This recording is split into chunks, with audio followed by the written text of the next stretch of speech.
반갑습니다. 박영기입니다.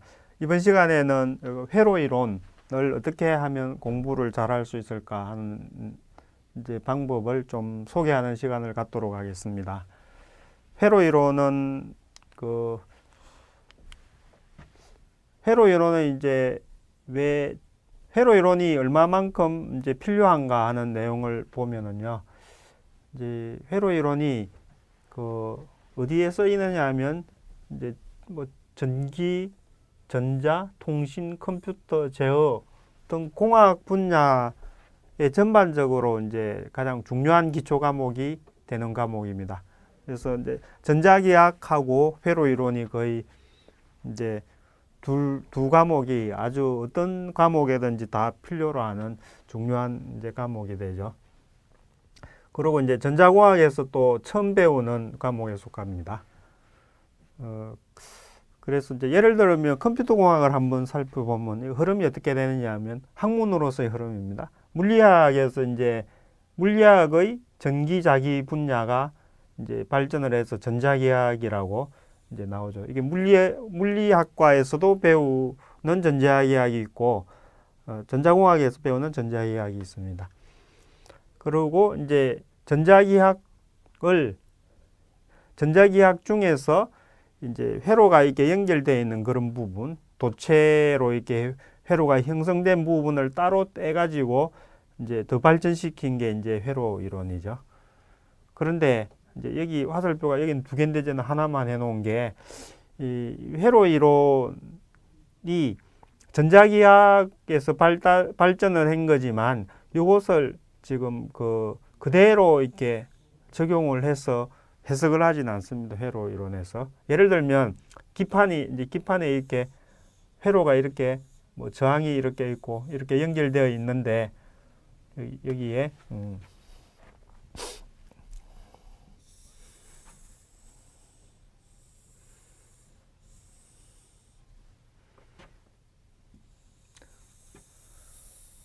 만약에 여기에 이제 뭐 전지가 이렇게 연결되어 있다. 이렇게 되어 있을 때 이 회로를 해석하기 위해서 전자기학을 막 들이대서 이게 전위차가 얼마고 여기에 전류가 이렇게 흐르니까 자기장이 이렇게 형성되고 막 이렇게까지 해석을 하면 너무 어려운 일이 됩니다. 그래서 어떤 적당한 제약을 뒤에 이야기할 건데요.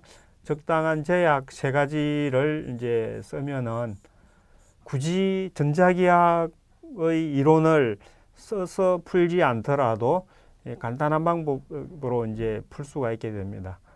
그래서 이제 전자기학에서 이제 발전을 한 그런 흐름을 그대로 쓴 게 아니고 일단 제약을 세 가지 했기 때문에 요거는 좀 거의 전자기학으로부터 발전한 것이긴 하지만 좀 독립적으로 이렇게 배워도 되는 그런 부분입니다. 그래서 이제 화살표를 짧게 했거든요. 그리고 이제 이 회로 이론을 배우고 나면 이제 여기는 수동소자를 주로 다루거든요. 수동소자를 다루는데 능동소자까지 이제 포함을 하면은 전자회로가 되죠.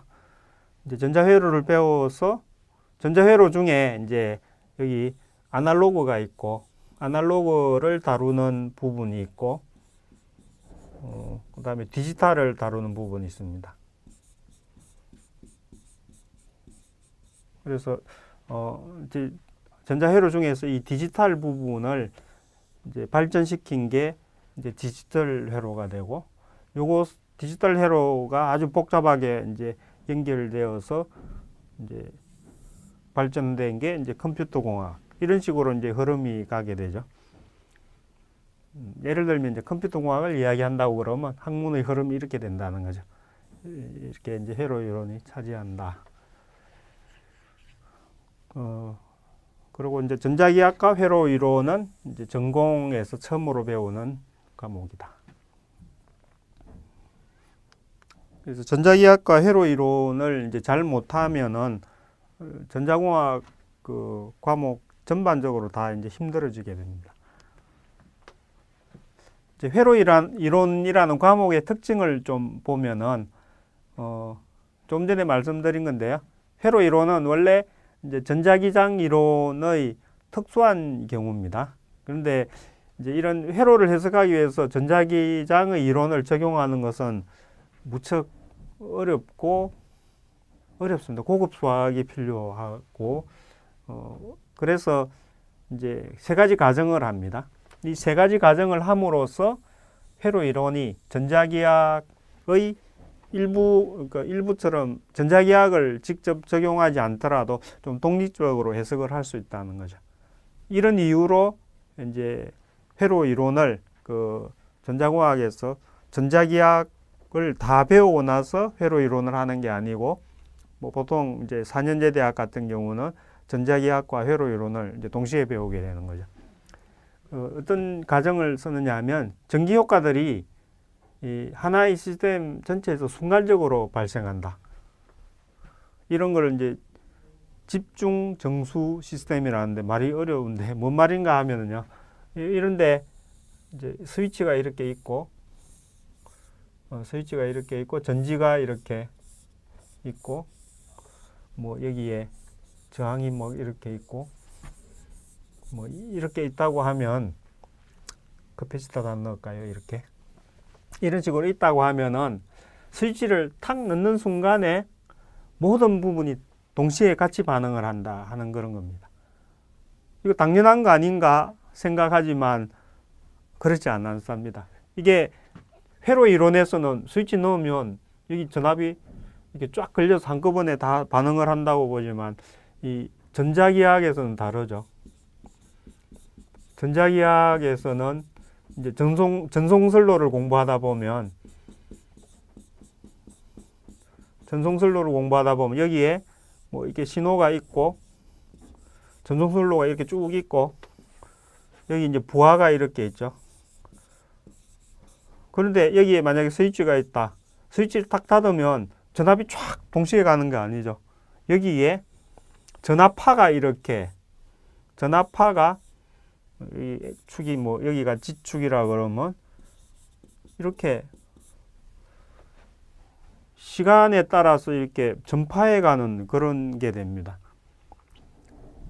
그러니까 여기에 만약에 여기가 뭐 100볼트를 이렇게 가했다 그러면 어느 순간 여기서는 시간을 고정시켰다고 그러면 뭐 T가 T0 어떤 시간이라고 딱 고정을 시켰다 하면 위치마다 막 전압이 달라지는 거죠. 여기는 100볼트, 여기는 90볼트, 80볼트 뭐 이런 식으로. 이거는 회로 이론에서는 용납되지 않는 거죠. 어떻게 도선에서 전압이 위치마다 다 다른가? 전자기학은 이런 집중 정수 시스템에는 여기는 이제 분산 정수 시스템을 씁니다. 그러니까 이게 전압파의 형태로 이렇게 간다. 요게 원래 이제 그 정확한 표현이죠. 그런데 회로 이론에서는 요 회로의 크기가 이 전송선로로 치면 아주 작은 이런 부분이에요. 그러니까 스위치 넣으면 그 여기 전압이 다 그냥 같다. 이렇게 이 도선 안에서는 이 전압이 다 같고, 여기서 여기까지 전압이 다 같고, 여기서 여기까지 전압이 다 같고, 이렇게 간주를 한다는 겁니다. 그렇기 때문에 간단해지는 거죠. 이게 만약에 전송선로 개념을 도입한다 그러면 여기 전압파가 이렇게 막 진행하고 반사파도 생기고 막 보통 복잡한 문제가 아니겠죠. 그렇게 된다는 겁니다. 그래서 1번을 이제 이런 가정을 도입했고, 두 번째는 시스템 내 각 소자의 순전하는 항상 0이다. 뭐 커피시터 같은 경우는 이제 전하가 이렇게 생길 수도, 전하가 차지만 여기가 Q면 반드시 여기는 마이너스 Q 해서 이 소자의 전하, 순전하는 항상 0이 됩니다. 그러니까 회로 내에서 어디에 전하가 막 축적되거나 그런 일이 없다는 겁니다. 이런 가정이 들어갑니다. 만약에 이제 전하가 한 곳에 축적이 된다고 그러면 그 문제가 생기죠. 여기 뭐 스위치하고 관계없이 여기 전하들이 막 움직여서 전류가 생기겠죠. 그런 일이 안 일어난다는 겁니다. 이제 이거 다른 말로 하면 이런 전하의 소스 같은 게 없다는 겁니다. 그 다음에 세 번째 가정은 하나의 시스템 내에서 소자들 사이에 자기적 결합은 없다. 이것도 이제 만약에 여기에 전자기하학에서 썼던 대로 여기 전류가 이렇게 흐르고 여기는 전류가 이렇게 흐르는데 여기 전류에 흐르는 전류에서 자기장이 이렇게 생기고 여기 흐르는 전류에 의해서 자기장이 이거는 이렇게 생기고 하는 것들까지 다 고려하면 보통 어려운 게 아닙니다. 하지만 이제 회로 이론에서는 이런 그 도선이나 이런 소자들, 이 저항의 전류가 흐르면서 발생하는 이런 자기장 또는 뭐 이게 여기 이제 L이 이렇게 인덕터가 있으면 인덕터에 의해서 생기는 자기장, 이 저항에 영향을 안 준다, 이런 내용입니다. 그래서 자기장이 생기기는 하지만 서로 결합이 안 생기니까 뭐 생기는 거 신경 안 써도 되죠. 그래서 소자들 사이에 자기적 결합은 없다. 이 세 가지 이제 가정을 딱 적용을 하면 이 회로 이론이 거의 전자기하학에서 마치 독립된 것처럼 이렇게 이제 다룰 수가 있습니다. 그래서 막 대책 없이 복잡해질 문제를 정확하고 간단히 해답을 얻을 수 있다. 이게 이제 그 전자기하학을 회로를 다루는데 이제 방패막 역할을 해주는 거죠. 전자기하학을 다 들이대지 않고 풀 수 있는 그런 이제 방패막 역할을 해줍니다. 그렇다고 이렇게 하면 이제 일단은 그 뭐 전자기하학에서 이제 발전한 학문이기 때문에 전자기하학의 뭐 종속처럼 이렇게 막 전자기하학 이론을 막 들이대는 그 문제는 일단은 해결이 되죠.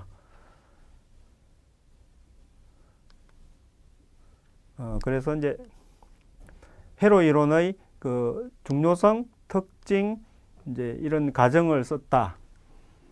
그러면 이제 회로 이론이 아주 쉽겠네 싶은데 쉬운 만큼 또 다른 어려움이 있습니다. 그것을 이제 설명드릴게요. 이제 회로 이론을 공부할 때 이제 좀 어려운 건 회로 이론만의 이제 좀 그 문제점을 푸는 건 뒤쪽에 설명하고 앞부분에는 좀 전자공학을 이제 공부하면서 다 공통적으로 좀 그 유의를 해서 해야 될 그런 문제를 먼저 설명드리겠습니다. 정의는 그대로 받아들이라.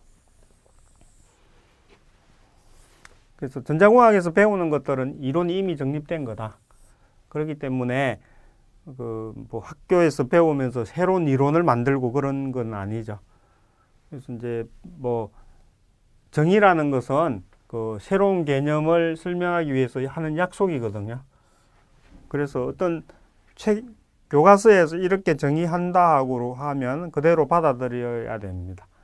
그런데 이제 간혹 그 질문을 받아보면 막 그 책에서 그 정의를 하고 개념 설명한 것은 그냥 대충 읽고 자기만의 생각에 빠져가지고 이런 게 아닌가 막 그렇게 자꾸 원래 이렇게 정의가 되어 있고 개념이 이렇게 써 있는데 여기를 그대로 받아들이지 않고 자꾸 딴 세계를 막 스스로 생각을 해서 이러게 되는데 이렇게 하면 안 된다는 겁니다. 이렇게 하면 뭔 문제가 생기느냐 하면 이게 정의가 딱 흐트러지기 시작하면 그 이후에 설명하는 것들이 다 이제 어긋나게 되죠. 개념이 다 무너지게 됩니다.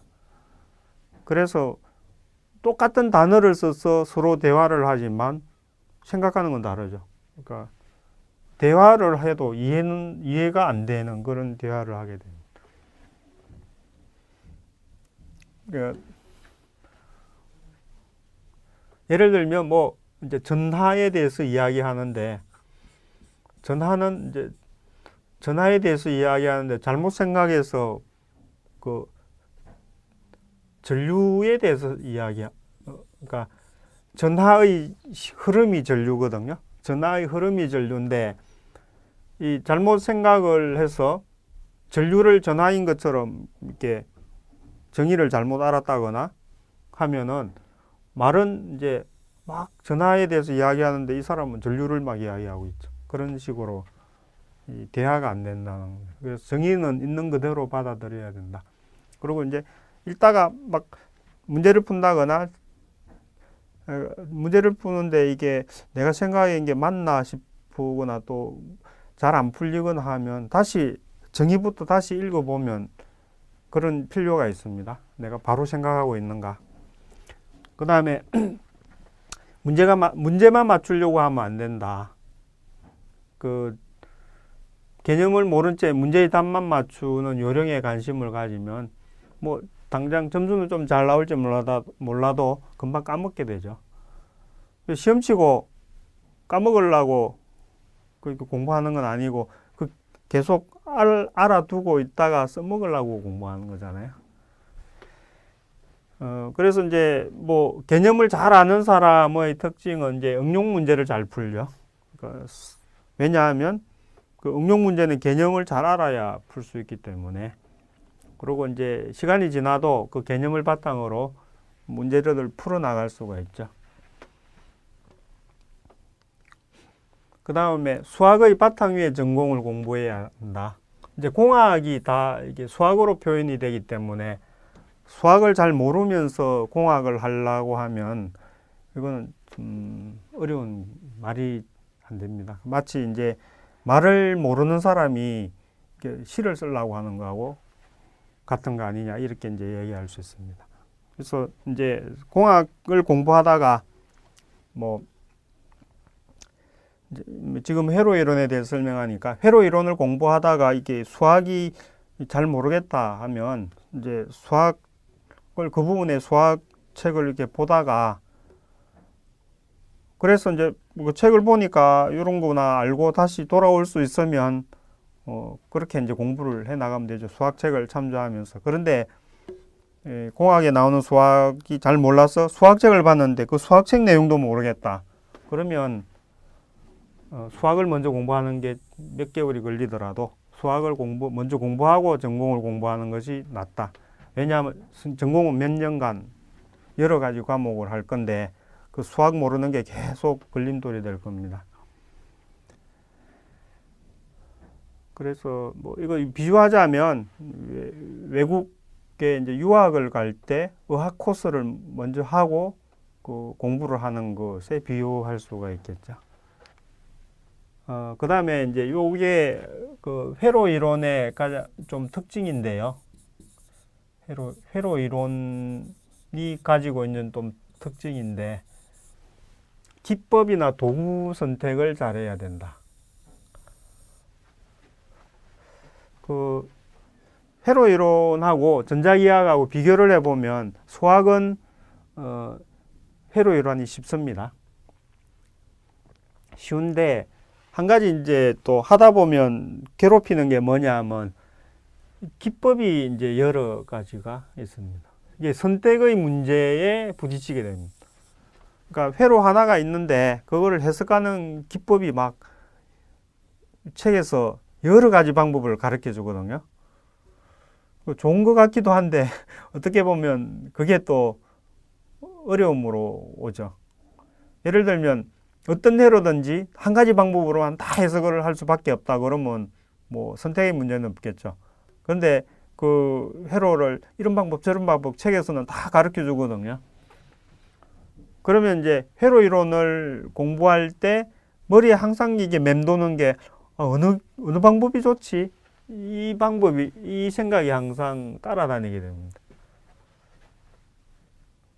이것을 잘 하려고 하면 이제 회로의 형태, 뭐 어떤 상황이냐, 이렇게 상황이라는 게 이제 스위치를 어떻게 열고 닫느냐, 인풋이 어떠느냐, 또 아웃풋이 어떤 걸 구하라고 하느냐, 그런 거. 그러니까 이게 인풋 하고 이제 아웃풋, 그다음에 뭐 스위치 이런 것들이 어떻게 되느냐 이런 상황을 잘 보라는 거고 그 다음에 뭘 구하려고 하는가 구하려는 것 뭐 어떻게 보면 아웃풋도 구하는 것 중에 하나죠. 회로 중에 뭐 전류나 전압도 구하는 건데 이런 것들을 잘 파악해야 된다는 거죠. 이런 것들을 잘 파악하면 어떤 방법이 좋은가 하는 게 좀 이제 구하기가 쉬워지죠. 그래서 이제 지금 보면은 그 기법들을 보면 뭐 여러 가지 기법을 다 많이 가르쳐 줍니다. 책에서.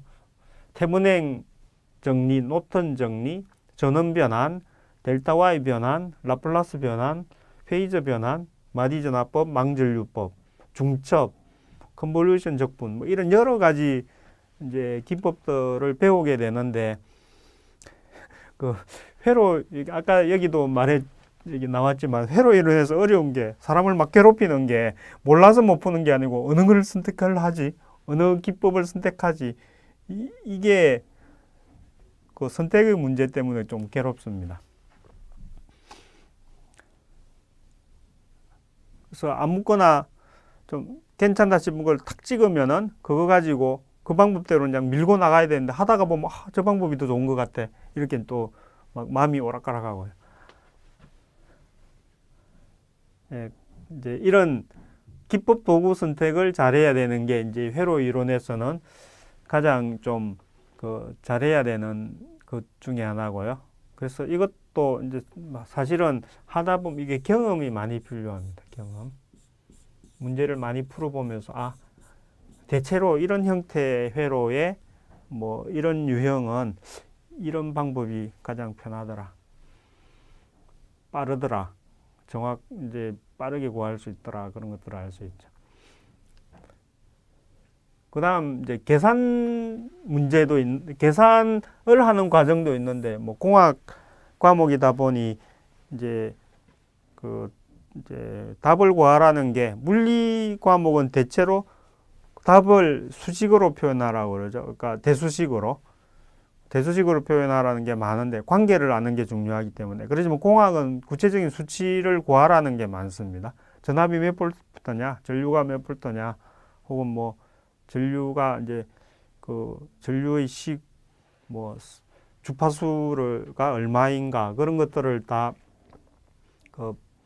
식을 쓰더라도 이제 뭐 이렇게 사인파의 뭐 답이 나온다고 하더라도 진폭이 뭐 5에 사인 뭐 3t 뭐 이런 식으로 구체적인 이제 답이 이렇게 수치가 들어가는 이런 답을 요구하는 문제가 많은데 그러려면 이제 계산을 해야 되는데 이것도 이제 회로 이론을 공부하다 보면 이렇게 계산기로는 간단한 계산을 하면서 이제 뭐 V1은 3.5V다 이렇게 먼저 구하고 뭐 3.6V다 먼저 구하고 그래서 I1은 뭐 2A다 이걸 구하고 I1을 이용해서 V2가 뭐 7V다 이렇게 단계 이렇게 계산기를 간단하게 계산 이렇게 하면서 이렇게 하는 그런 방법이 효율적일 빠른 그런 방법 빠를 수도 있고 또 어떤 경우는 뭐 아주 복잡한 식이지만 어쨌든 뭐 최종적으로 이제 VO를 구한다 그러면 VO는 한꺼번에 이렇게 뭐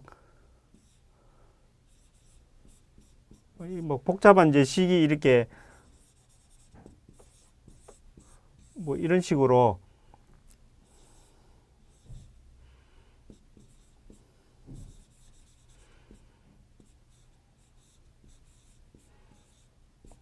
이렇게 해서 한 번에 이제 구하게 될 수도 있는데 이게 또 나을 수도 있고요. 그래서 뭐 계산기로 복잡한 계산을 계산기로 한꺼번에 계산하는 이런 게 또 나을 때도 있고 어떤 거는 이렇게 간단한 계산을 하면서 펜으로 이렇게 적어가면서 하는 게 나을 때도 있고 이 두 가지가 이제 어느 게 좋은지 이런 것도 이제 좀 경험을 하면서 해야 되고 또 어떤 경우는 계산기 기능에 제약이 있어서 이렇게 한꺼번에 계산을 또 못하는 그런 경우도 있는데요. 뭐 대부분 공학용 계산기는 이제 루트 안에 복소수 이런 거는 계산을 하거든요. 뭐 3 플러스 5i 뭐 이런 것들은 계산을 하는데 이제 행렬을 이렇게 계산을 하는데 행렬에 요 이게 값들이 복소수로 들어간다. 뭐 이런 것들은 또 못하는 계산기들이 있습니다. 그러면 이제 그 계산기 기능 중에 연립방정식을 푸는 그런 기능이 있는 게 있는데, 연립방정식에 그 이제 값 여기 들어가는 뭐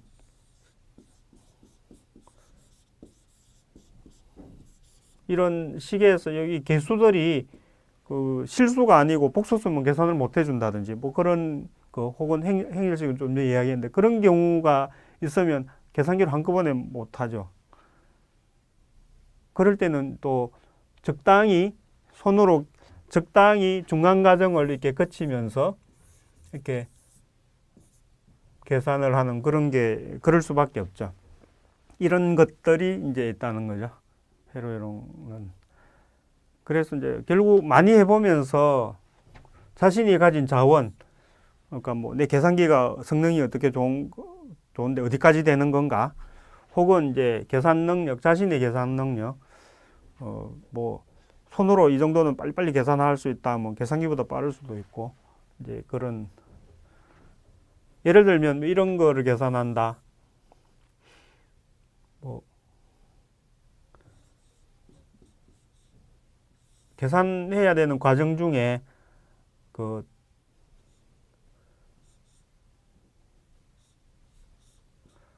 이런 계산을 해야 된다. 그러면 이건 계산기보다 손이 빠르죠.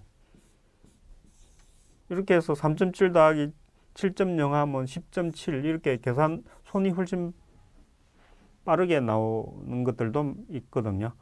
그러니까 뭐 자기 계산 능력 안 되면 뭐 계산기로 이걸 다 이제 쳐야 되기도 하는데, 이런 걸 하면서 이제 많은 문제를 풀면서 내 계산기하고 내가 연펜으로 쓰는 거하고 이렇게 조화를 잘 이루는 그런 게 문제를 빨리 푸는 그런 이제 방법이기도 합니다. 뭐 시간 제약이 있는 그런 학교 시험 문제 같은 이런 것들이 중요하죠.